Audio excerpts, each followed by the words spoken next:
Vallejo Nájera explicó en su libro Locos egregios que la paranoia, en su variante de manía persecutoria, suele ser una de las enfermedades mentales más habituales de los políticos.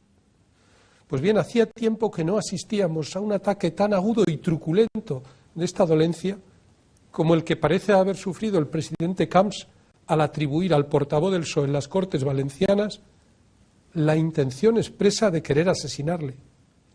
Cuando alguien dice, a usted le encantaría coger una furgoneta, venirse a mi casa de madrugada y que a la mañana siguiente yo apareciese boca abajo en una cuneta, no hay margen alguno para la interpretación metafórica. Está evocando el asesinato de Calvo Sotelo, ni más ni menos.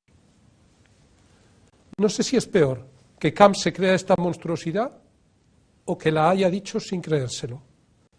En el primer supuesto estaríamos ante una persona sin el mínimo equilibrio para ejercer un puesto de responsabilidad. En el segundo, ante un cínico redomado capaz de suscitar los peores fantasmas de la guerra civil para eludir el control parlamentario de sus actos políticos. Al preguntarle una y otra vez sobre el caso Gürtel e incluso al llevar el asunto ante los tribunales, el PSOE valenciano está cumpliendo con su obligación, al igual que lo hace el PP cuando denuncia a Chávez por el asunto de su hija o al exdirector del CNI por esos gastos sin justificar.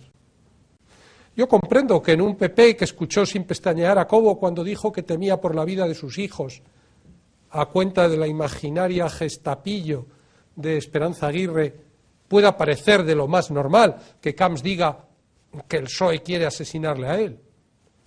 Pero todo debe tener un límite. No vaya a ser que la repetición de palabras frenéticas termine generando violencia artificial.